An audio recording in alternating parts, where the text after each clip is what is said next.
बाजार अगले हफ्ते में आप सभी का स्वागत है। मैं हूं स्वाति रायना। इस शो में हम आपको बताते हैं बाजार में आज का एक्शन कैसा रहा और साथ ही सोमवार के लिए अब आपके लिए क्या है रणनीति, शेयरों में कमाई के मौके कहां बनते हैं, और इसी पर बातचीत करने के लिए हमारे साथ जी बिजनेस के मैनेजिंग एडिटर अनिल सिंह भी जुड़ गए हैं। अनिल जी, स्वागत है आपका शो में।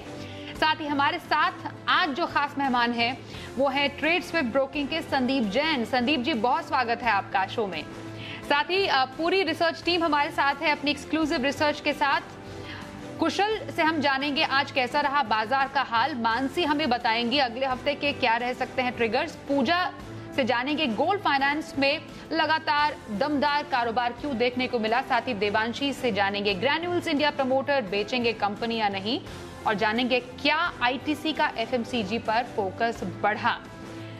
तमाम बातचीत शुरू करने से पहले बाजार का हफ्ते का आखिरी दिन का कारोबार कैसा रहा उस पर एक नजर डाल लेते हैं। कल की भारी गिरावट के बाद हफ्ते के आखिरी दिन बाजार में आज शानदार तेजी देखने को मिली। आज पूरे सत्र के दौरान सेंटिमेंट मजबूत बना हुआ था। कमजोर ग्लोबल संकेतों के बावजूद घरेलू बाजार में काफी रौनक दिखी। निफ्टी 11,000 के अहम लेवल के पार बंद होने में कामयाब रहा। वहीं सेंसेक्स 800 से ज्यादा अंकों की बढ़त के साथ सभी सेक्टोरल इंडेक्स हरे निशान में ही बंद हुए। साथ ही बीएसई मिड कैप और स्मॉल कैप इंडाइसेस 2 से 3% तक चढ़े।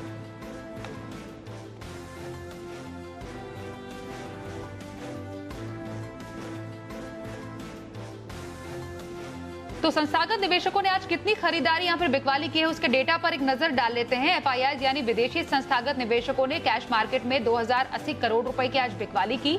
वहीं डीआईआई यानी घरेलू संस्थागत निवेशकों ने आज 2071 करोड़ रुपए की खरीदारी की।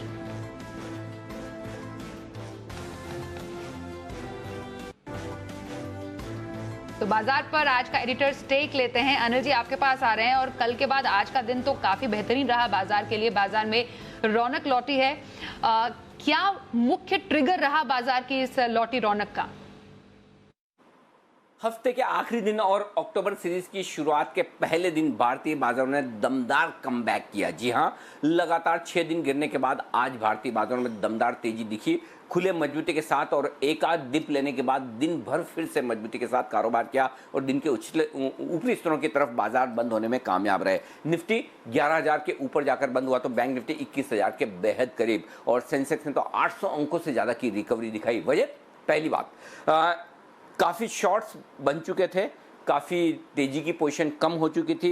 एफआई ने अक्टूबर की सीरीज की शुरुआत बहुत कम तेजी के साथ सिर्फ 44% लॉन्ग पोजीशन के साथ की, यानी कि हल्के थे बाजार। पुट कॉल रेशियो भी नीचे, ऐसे में बाजारों में खरीदारी लौटना स्वाभाविक था। पहला कारण वो। दूसरा कारण यह कि ग्लोबल मार्केट थोड़े मजबूती के संकेत दे रहे थे तो ग्लोबल मार्केट से भी सहारा मिलता हुआ दिखा। तीसरा कारण ये कि जो बिकवाली का प्रेशर था वो सीरीज के साथ, सितंबर सीरीज के साथ खत्म हो गया। आज फ्रेश बिकवाली या तेजी करने वाले ट्रेडर्स की तरफ से अपनी पोजीशन कम करने का जो खतरा था वो नहीं रहा। तो ये 3 कारण ऐसे थे जिसने बाजारों में जोश भरा। ऐसा नहीं कि आज दुनिया भर के बाजारों से बड़े मजबूत संकेत हो, सुस्ती के ही थे, लेकिन भारतीय बाजार कल ग्लोबल मार्केट्स के मुकाबले में ज्यादा गिरे और आज उसकी भरपाई करते हुए ग्लोबल मार्केट्स के मुकाबले में ज्यादा बढ़े। तो एक रिलीफ रैली आज बाजार में आई है। अब ये रिलीफ रैली टिकाऊ है या नहीं, इसका जवाब अगले 1 या 2 ट्रेडिंग सेशन में मिलेगा। लेकिन हफ्ते के आखिरी दिन 11,000 के ऊपर बंद होने में कामयाब रहना निफ्टी के लिए अपने आप में एक बड़ा अचीवमेंट है, और बैंक निफ्टी की भी क्लोजिंग भले 21,000 के ऊपर ना हो लेकिन उसके नज़दीक बड़ी इंटरेस्टिंग है। तो एक अच्छा ट्रेडिंग सेशन 6 दिनों के बाद भारतीय बाजारों में आज देखने को मिला है। जी, तो कमबैक बाजार ने आज कर लिया। अब सोमवार को क्या ये तेजी बरकरार रहेगी, इसी पर अगला सवाल हमारा आपसे रहेगा, और किन लेवल्स पर नजर रखी जाए इस पर थोड़ी देर में अनिल जी आपके पास फिर से आते हैं। लेकिन उससे पहले ये जानना बेहद जरूरी है कि आज के मार्केट में कौन से सेक्टर्स थे जहां पर सबसे ज्यादा एक्शन देखने को मिला। सीधे कुशल का रुख करते हैं। कुशल, आज तो बाजार में देखा हरियाली छाई रही, लेकिन कौन से सेक्टर्स थे जहां पर अच्छा खासा एक्शन था? चलिए कुशल से थोड़ी देर में बात करते हैं। उससे पहले संदीप जी से ही बात करें। तो संदीप जी, कल का सेशन या पिछले 1-2 दिनों का सेशन और आज के सेशन में जमीन आसमान का फर्क था, हरियाली लौटी। क्या लगता है आगे क्या ट्रेंड रहने वाला है बाजार का? देखिए, बहुत इंपॉर्टेंट था, और मुझे याद है कि जब कल सवाल अनिल जी ने पूछा था हमारे जो एंड शो में, दोपहर के शो में, तो उस टाइम पे मेरा एक जवाब था कि मैं 10,800 850 एक बहुत अहम सपोर्ट लेवल है। 200 डेमा था मार्केट का, और जनरली क्या होता है जब इसके नीचे डिसाइसिवली बंद होता है तो ट्रेंड चेंज या कुछ ना कुछ बड़ा पैनिक मचता है। बट लकीली, और कल कटान भी थी, कल की जो वॉलेटिलिटी है वो एक्चुअली में उसको बहुत जल्द उतनी सेम फेस वैल्यू पे नहीं ले सकते हैं। तो आज जिस तरीके से मार्केट में बाउंस बैक आया है, तो that was very very healthy and it was very very encouraging also. So I feel कि फिर भी मैं यही राय दूंगा लोगों को या इन्वेस्टर्स को कि बहुत एग्रेसिवली या बहुत लिवरेज के साथ मार्केट में अभी भी नहीं उतरे, बहुत सारे फैक्टर्स हैं। सो वन ये चीज क्लियर है कि एक अच्छा स्टॉप लॉस मिल गया कि 10,800 850 पे सपोर्ट और रिस्पेक्ट मिल रहा है। तो IT, pharma, health care, FMCG, इन्हीं टाइप के स्टॉक्स पे ध्यान दें और बहुत कॉशियसली अच्छे क्वालिटी के साथ ही जाना चाहिए। इसी पर मैं आपसे थोड़ी देर में बात करूंगी कि सोमवार को खरीदारी करनी है दिन भर की तो कहां पर करें, और हफ्ते भर का जो पसंदीदा शेयर आपका कौन सा होगा खरीदारी के लिए। लेकिन उससे पहले कुशल हमारे साथ वापस जुड़ चुके हैं। कुशल, आज खबरों के चलते किन सेक्टर्स में सबसे ज्यादा एक्शन था? जी, तो अक्टूबर सीरीज की एक दमदार शुरुआत हमें आज देखने को मिली। कल की जो गिरावट रही थी, एक कंप्लीट यू टर्न जो है आज हमें इस मार्केट में देखने को मिला। इनफैक्ट सभी सेक्टर में एक आउट परफॉर्मेंस का रुझान आज बनता हुआ नजर आया। निफ्टी में बढ़ने वाले शेयरों को देखेंगे तो बजाज फिनसर्व के साथ साथ आपको HCL टेक और सिप्ला जैसे शेयरों में 5 से 8% का अपमूव रहा। पर गिरावट वाले शेयर भी थे इसमें, जिसमें SBI लाइफ जो निफ्टी का हिस्सा बनता हुआ नजर आया आज के लिए, 1.5% की गिरावट वहां पर दर्ज होती हुई दिखी। पर अगर आप सेक्टर स्पेसिफिक बात करेंगे, सभी सेक्टर्स जो है हरे निशान में बंद होते हुए नजर आए। और खासकर अगर आप ऑटो स्पेस और साथ ही IT स्पेस की बात करें तो 3% से ज्यादा का रिटर्न जो है ये इंडेक्स दिखाते हुए नजर आया। और यहां पर सबसे ज्यादा out performance Ashok Leyland auto space में निकल कर आई, करीब 13% का उछाल रहा। और IT स्पेस में अगर आप देखेंगे तो कोफोर जो है वो आउट परफॉर्म करता हुआ दिखा, 9-9.5% का इंट्राडे मूव यहां पर आता हुआ दिखा। और TCS कल की गिरावट के बाद आज एक स्ट्रॉन्ग बाउंस बैक जो है इस स्टॉक में भी हमें देखने को मिला। इसके अलावा बैंकिंग स्पेस में जो पिछले 4 दिनों से अंडर परफॉर्म करता हुआ नजर आ रहा था, आज बैंक निफ्टी की रिवर्सल के साथ साथ इन सब शेयरों में भी अच्छी तेजी बनती हुई नजर आई। और साथ ही मेटल स्पेस JSPL पिछले कुछ दिनों में जिस आपकी गिरावट इस स्टॉक में देखने को मिली, एक अच्छा बाउंस बैक आज के सत्र में इस स्टॉक में भी दर्ज होता हुआ नजर आया। फार्मा स्पेस यहां पर भी अगर आप देखें तो जिस आपकी अंडर परफॉर्मेंस पिछले 3-4 दिनों से इस स्पेस में भी बनी हुई थी, यहां पे भी अच्छी रिवर्सल्स के संकेत आते हुए नजर आए, जिसमें ग्लेनमार्क फार्मा 6% की तेजी यहां पर रिकॉर्ड करता हुआ नजर आया। और अंत में जी के जो हिट कॉल्स थे उसमें आप कोफोर्ज, HCL जो IT स्पेस थे वहां पर अच्छी बढ़त बनती हुई नजर आई। और साथ ही इंद्रप्रस्थ मेडिकल जो कि जैन साहब के जेम्स में रेकमेंड किया गया था आपको, यहां पर काफी शानदार अपमूव आज के दिन में रिकॉर्ड होता हुआ नजर आया। जी संदीप जी, अब आपके पास फिर से वापस आ रहे हैं। जैसा मैंने कहा था, आप जानना चाहेंगे कि इंट्राडे कॉल के तौर पर कौन सा जो शेयर है आप रेकमेंड करेंगे सोमवार के लिए, और अगर अगले हफ्ते भर की खरीदारी करनी है तो पोजिशनल पिक कौन सी है आपकी? बिल्कुल, जैसा कि मैं शुरुआत के कमेंट्री में बोल रहा था कि काफ़ी कॉशियसली और काफ़ी देख के लेना पड़ेगा माल, और कहीं न कहीं मुझे लगता है सेक्टर स्पेसिफिक होना भी बहुत ज़रूरी है। IT, pharma, FMCG, agri theme, जहाँ पे कोई ज़्यादा डिसरप्शन नहीं हुआ हो और जहाँ प्रॉब्लम्स नहीं लगती आगे और ग्रोथ और रिजल्ट्स भी अच्छे आए हों। तो मैंने कैप्लिन पॉइंट, ये स्टॉक ऐसा नहीं कि मैं पहली बार रिकमेंड कर रहा हूँ, मैंने पहले भी रिकमेंड किया है। और इंट्राडे के तौर पे जैसा कि फार्मा स्टॉक्स ज़बरदस्त परफॉर्म कर रहे हैं और ये बहुत ही उम्दा क्वालिटी की कंपनी है, फंडामेंटल्स के पॉइंट ऑफ व्यू से बोली, जो टेक्निकली भी बहुत बढ़िया लग रहा है। तो 551 के लगभग CMP है और मुझे लगता है 580 का टारगेट ये इंट्राडे के तौर पे अचीव कर सकता है, और 535 का target stop loss, sorry. And Rallis India, जैसा कि मैं काफी सेक्टर स्पेसिफिक रहूंगा और काफी थीम बेस्ड काम करूंगा, तो एग्री थीम के ऊपर मैं काफी बुलिश हूँ और मुझे लगता है जो स्टॉक बहुत अच्छा रिजल्ट्स भी दिए और बहुत अच्छी पेडिग्री की भी कंपनी है, टाटा ग्रुप की कंपनी है और एग्री सेक्टर से भी है। तो 283 के लगभग भाव है और 320 340 के टारगेट्स मेरे हिसाब से ये स्टॉक अचीव कर सकता है और 275 का स्टॉप लॉस। तो कैप्लिन पॉइंट में इंट्राडे खरीदारी की सलाह और रैलिस इंडिया में हफ्ते भर की खरीदारी करने की सलाह दे रहे हैं संदीप जैन। संदीप जी, आपके पास थोड़ी देर में लौटते हैं। इस बीच खबर है गोल्ड फाइनेंस कंपनियों से जुड़ी हुई खबर, इनफैक्ट अच्छी है, अच्छा एक्शन यहां पर देखने को मिल रहा है, लेकिन वजह क्या रही है? इसकी पूरी रिसर्च लेकर पूजा त्रिपाठी हमारे सहयोगी हमारे साथ है। पूजा, बताइए गोल्ड फाइनेंस कंपनियों में क्या ऐसा सॉलिड एक्शन देखने को मिल रहा है? जी, गोल्ड फाइनेंस कंपनी, मुथूट और मनप्पुरम फंडामेंटल भी अब अच्छे दिखाई दे रहे हैं और जो हैंगओवर इतने समय से चला आ रहा था आरबीआई के नए नियमों का, अब वो भी कहीं ना कहीं इतनी दिक्कत वाली बात नहीं दिखाई दे रही है दोनों ही कंपनियों के लिए। पहले तो हम आपको कुछ फंडामेंटल्स बता देते हैं। अन्य एनबीएफसी और बैंकों के मुकाबले अगर देखेंगे तो इन दोनों ही कंपनियों का जो रिटर्न है आरओई वो काफ़ी मजबूत है। एलटीवी की सीमा 75% होने के कारण एनपीए का जोखिम भी कम है और हम देख रहे हैं कि कोविड-19 के वक्त कैश फ्लो की दिक्कत होने की वजह से ज़्यादातर ग्राहक जिनकी गोल्ड होल्डिंग्स काफ़ी हैं वो लोन ले रहे हैं और काफ़ी सारे समय ये भी देखा गया है कि एक ही रिपीट कस्टमर्स या मौजूदा ग्राहक ज़्यादातर 80% कारोबार वहाँ से देखने को मिल रहा है। एक तो बात ये हुई और आरबीआई को जो इतने समय से ओवरहैंग चल रहा था, जो फैसला था उनका कि आरबीआई ने बैंकों को एलटीवी में राहत दी थी, जो उनकी एलटीवी की सीमा थी वो 75% से बढ़ाकर 90% कर दी थी, उसका भी कुछ फ़ायदा नहीं मिलता हुआ दिखाई दे रहा है बैंकों को, क्योंकि बैंक खुद भी हिचक रहे हैं और कस्टमर्स खुद भी इतने वैल्यू पर लोन नहीं लेना चाह रहे हैं, इतने सारे वैल्यू पर। ज़्यादातर अगर एवरेज निकालेंगे तो ट्रेंड ऐसा ही देखा गया है कि ज़्यादातर कस्टमर 55% के लोन टू वैल्यू पर लोन ले रहे हैं। तो ये भी मनप्पुरम मुथूट फाइनेंस के लिए ज़्यादा चिंता वाली बात नहीं है। तो आगे के लिए भी अगर हम फाइनेंशियल्स देखेंगे तो वो काफ़ी अच्छे दिखाई दे रहे हैं। ग्रॉस एनपीआर के आंकड़े स्थिर हैं। अन्य एनबीएफसीज के मुकाबले आरओई मजबूत है मुथूट और मनप्पुरम दोनों के ही, तो इस वजह से दोनों ही स्टॉक्स अब अच्छे दिख रहे हैं। ब्रोकरेज भी बुलिश साउंड कर रही है और इसी वजह से आज हम देख रहे हैं कि स्टॉक्स में अच्छी तेजी भी बनी हुई है।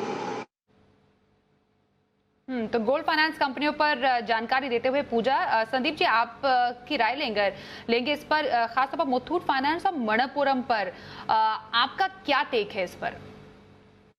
नहीं, बिल्कुल मैं बहुत बुलिश था शुरू से ही और ड्यूरिंग द लॉकडाउन ऑल्सो, जब मार्केट्स में माहौल बहुत खराब थे तो तभी भी एनबीएफसीज और बीएफएसआई सेगमेंट की बात होती थी तो मैंने मुथूट फाइनेंस पे बहुत फोकस किया था, क्योंकि इनका जो बुक की क्वालिटी है बहुत जबरदस्त है। 92% लोन बुक गोल्ड की लोन की है और मुथूट में तो ज्यादा है ही है, मन्नापुरम में करीब 60-65% के लगभग है। और उसके सामने जब मन्नापुरम और मुथूट के मैनेजमेंट में देखते हैं तो मुथूट का मैनेजमेंट की क्वालिटी भी जबरदस्त है और इन्होंने अब घर जाके लोन शुरू करने की मुहिम शुरू की है, क्योंकि कई बार गोल्ड लोन्स ऑफिस में आके लोग बाग लेने में हिचकिचाते हैं। और ये चीज मैंने जी बिजनेस के चैनल पे ही सुनी थी और मैनेजमेंट को 2 बार अनिल जी ने इंटरव्यू लिया था एंड दैट वाज फैंटास्टिक। उनको सुन के, उनका देख के, उनका जो जज्बा और उनके जो प्लान्स सुन के बहुत अच्छा लगा and I think the company will perform. And यहाँ से एक चीज और अच्छी हो गई कि 1050 का एक अच्छा बेस बना लिया स्टॉक ने और ऊपर के लेवल्स मुझे लगता है 1200 1250 आराम से आने वाले दिनों में छुएगा और लॉन्ग टर्म के लिए it is a very good investment from my side. Okay, चलिए अब आगे बढ़ते हैं। आपसे लॉन्ग टर्म पिक भी आपके लेंगे कि लंबी खरीदारी अगर करनी हो तो कहां पर की जा सकती है, लेकिन उससे पहले ग्रैन्यूल्स इंडिया पर जरा रुक कर लेते हैं। खबर इसमें आ रही है कि ग्रैन्यूल्स इंडिया से क्या प्रमोटर एग्जिट करेंगे, क्या है पूरी खबर? देवांशी आपसे समझते हैं। जी बिल्कुल, आप देखिए ग्रैन्यूल्स के स्टॉक में कई दिनों से एक्शन बनता हुआ दिख रहा है और आज की ट्रेडिंग सेशन में भी अच्छी खरीदारी आती हुई दिखी। सूत्रों के अनुसार कंपनी की जो प्रमोटर्स हैं उनकी कंपनी में कंट्रोलिंग हिस्सेदारी बेचने की फिलहाल योजना बनती हुई दिख रही है। साथ ही उनका ये भी कहना है कि कंपनी ने कोटक कैपिटल को फिलहाल बायर्स की खोज के लिए नियुक्त कर दिया है और 3 प्राइवेट इक्विटी प्लेयर्स फिलहाल सामने आते हुए दिख रहे हैं, जो कि केकेआर, बेन कैपिटल और ब्लैकस्टोन, ये तीनों प्राइवेट इक्विटी फंड्स लगातार हम देख रहे हैं कि पिछले कई ऐसी फार्मा कंपनीज, एपीआई और केमिकल कंपनीज में फिलहाल हिस्सेदारी खरीद रहे हैं और अब ग्रैन्यूल्स इंडिया में भी ये तीनों जो प्राइवेट इक्विटी प्लेयर्स हैं ये हिस्सा खरीदने के लिए आगे बढ़ते हुए दिख रहे हैं। सूत्रों के अनुसार जो ओवरऑल डील है वो प्रीमियम वैल्यूएशंस पर होती हुई दिख सकती है। फिलहाल इस कंपनी का जो मार्केट कैप है करीब 9,000 करोड़ के आसपास है और जो प्रमोटर की हिस्सेदारी है करीब 42% की है। तो यही माना जा रहा है कि ये जो ओवरऑल डील है ये काफी अच्छे वैल्यूएशंस पर होती हुई दिख सकती है, काफी अच्छे प्रीमियम पर होती हुई दिख सकती है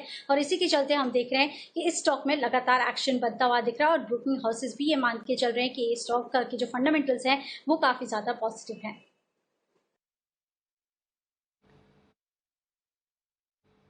जी, तो ग्रैन्यूल्स इंडिया पर तो आपने जानकारी दे दी कि आखिरकार प्रमोटर्स का क्या फैसला रह सकता है। देवांशी हमारे साथ बने रहिए क्योंकि आईटीसी का एफएमसीजी पर फोकस बढ़ा है।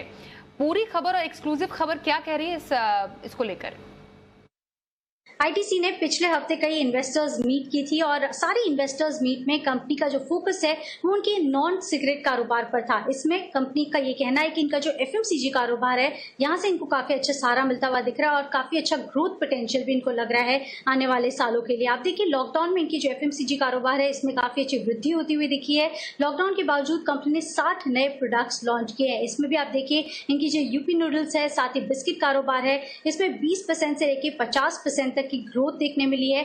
प्री कोविड लेवल से करीब 50% तक की ग्रोथ देखने मिली है, तो काफी अच्छी बढ़त होती हुई दिख रही है। साथ ही कंपनी का ये कहना है कि इनकी जो प्रीमियम प्रोडक्ट्स हैं इनकी मांग बढ़ती हुई दिख रही है। Package food, health and hygiene कारोबार से इनके मार्जिन्स को काफी सहारा मिलता हुआ दिख रहा है और छोटे पैकेज कंपनी लॉन्च किए जा रही है, इसके चलते इनकी वॉल्यूम्स में भी बढ़त होती हुई दिख रही है। साथ ही जो उनका होटल कारोबार है इसमें अच्छी ग्रोथ होती हुई दिख रही है। आने वाले समय में अच्छी ग्रोथ होती हुई दिखेगी, वो इसलिए क्योंकि अब तक एफएमसीजी कारोबार और होटल कारोबार में कंपनी को जितना कीपेक्स करना था वो फिलहाल के लिए कंपनी कर चुकी है। तो आने वाले टाइम में इनकी जो रिटर्न्स हैं वो फिलहाल मिलते हुए दिखेंगे, तो अच्छी ग्रोथ देखने मिल सकती है। इसके अलावा इनका जो सबसे बड़ा सेगमेंट है यानी कि सिगरेट कारोबार, इसमें कंपनी का ये कहना है कि अब थोड़ा सा रिस्क उनको कम लगता हुआ दिख रहा है। गवर्नमेंट सोर्सेज से अब हमें पता चला है कि इसमें जो अतिरिक्त टैक्स लगने का जो रिस्क था वो अब कहीं ना कहीं पूरा होता हुआ दिख रहा है। तो FY21 तक इनके अतिरिक्त टैक्स लगते हुए नहीं दिखेंगे। साथ ही टोबैको सेगमेंट में अब FDI निवेश की भी बातचीत होती हुई दिख रही है सरकार की तरफ से, तो इसके चलते भी इस सेगमेंट में काफी अच्छा फोकस बना हुआ है, अच्छी ग्रोथ देखने मिल सकती है। तो कुल मिला के आईटीसी के लिए काफी अच्छे ग्रोथ के ट्रिगर्स हैं और ब्रोकर्स भी इसके ऊपर काफी पॉजिटिव होते हुए दिख रहे हैं। पिछले हफ्ते आप देखिए मैक्वारी की रिपोर्ट आती हुई दिखी थी, आउट परफॉर्मेंस की रेटिंग फिलहाल दे रहे हैं और काफी ज्यादा पॉजिटिव है। जी शुक्रिया देवांशी इस पूरी खबर पर और ज्यादा जानकारी देने के लिए। अब अपने शो के खास सेगमेंट शर्मा जी के ऑप्शन का वक्त हो गया है।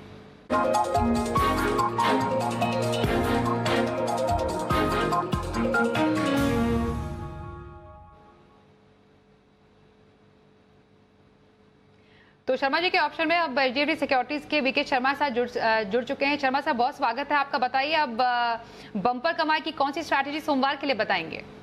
जी स्वाति जी, आपको और आपके सभी दर्शकों को नमस्कार।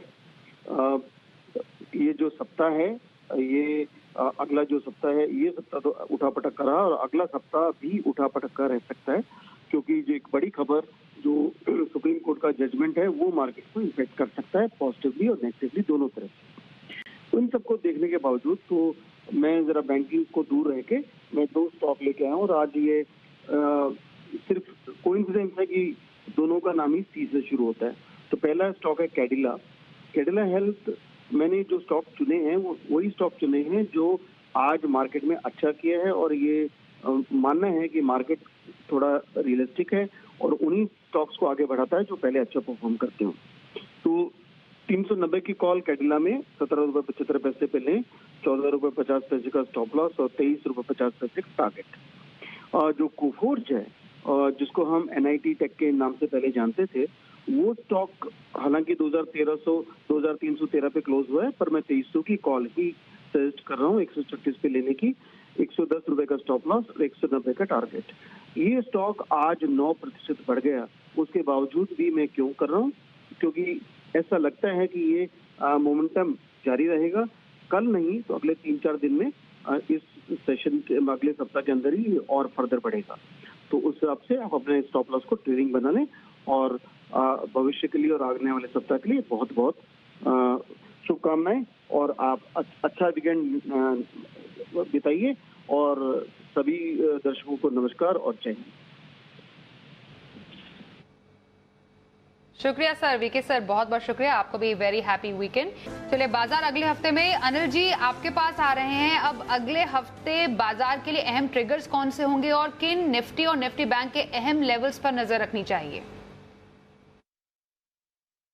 जहां तक सोमवार और अगले हफ्ते का सवाल है, क्लोजिंग अच्छी मिलने से थोड़ा जोश तो है ही, लेकिन अल्टीमेटली भारतीय बाजार निर्भर रहेंगे ग्लोबल मार्केट्स का मूड माहौल कैसा रहता है, वहां से ट्रिगर मिलेंगे, क्योंकि हमारे अपने लोकल ट्रिगर्स बहुत ज्यादा दिख नहीं रहे। FIs की बिकवाली का प्रेशर कम होता हुआ दिखेगा, सीरीज खत्म हो चुकी है, चीन के साथ सीमा पर स्थिति यथावत बनी हुई है, तो वहाँ से कोई खास संकेत है नहीं। ऐसे में डाउ और डाउ फ्यूचर से ही हमें संकेत लेने होंगे, और अगर वहाँ से किसी तरह की बड़ी गिरावट ना हो तो फिर एक तरह से आप मान सकते हैं 10,800 10,900 निफ्टी पर मजबूत सपोर्ट के तौर पर काम करेगा, और ऊपरी स्तरों पर 11,150 11,250 ये 100 पॉइंट की रेंज ऐसी है जहां तक इस रिकवरी में बाजार जाने की कोशिश कर सकता है। बैंक निफ्टी के लिए 20,400 20,500 के आसपास मजबूत सपोर्ट है, और ऊपरी स्तरों पर 21,500 के आसपास तक जाने की कोशिश बैंक निफ्टी भी कर सकता है अगर 21,000 के पार निकलकर टिक गए तो ये रेंज है जिस पर आपको फोकस करना है।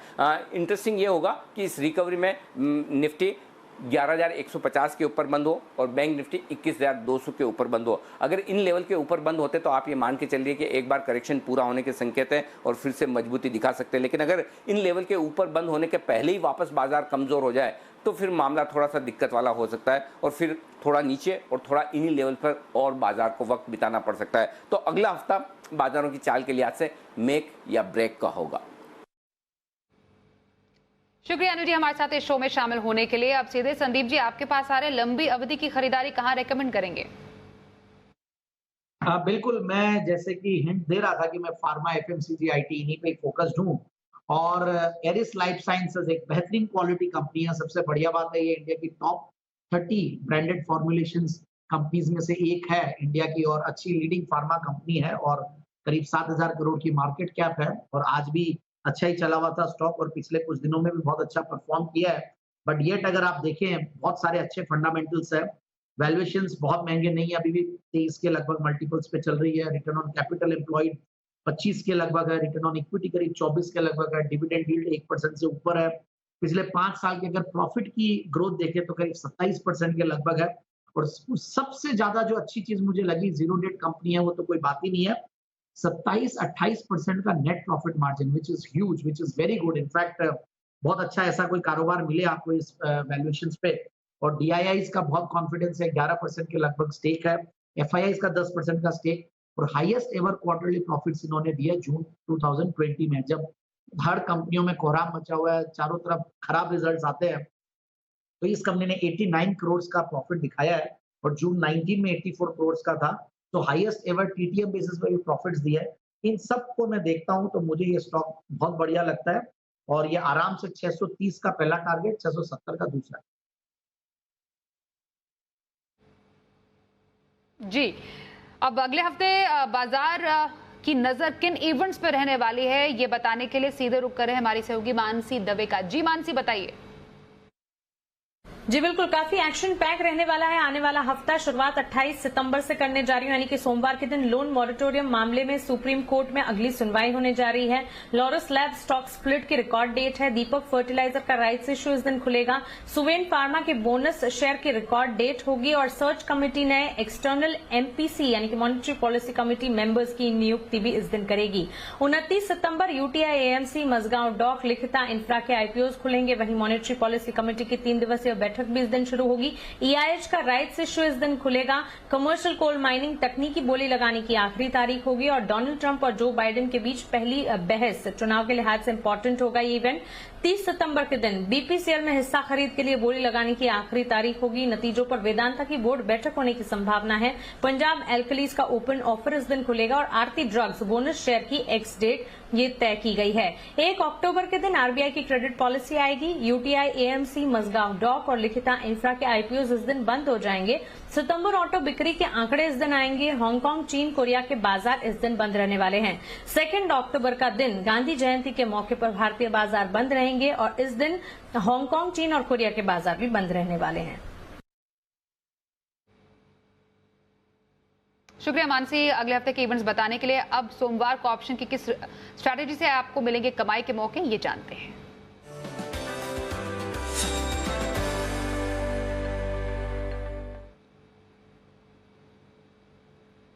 हमारे साथ आज है कोटक सिक्योरिटीज के श्रीकांत चौहान। श्रीकांत जी स्वागत है आपका। बताइए सोमवार को कहां पर मौके बनेंगे ऑप्शंस में?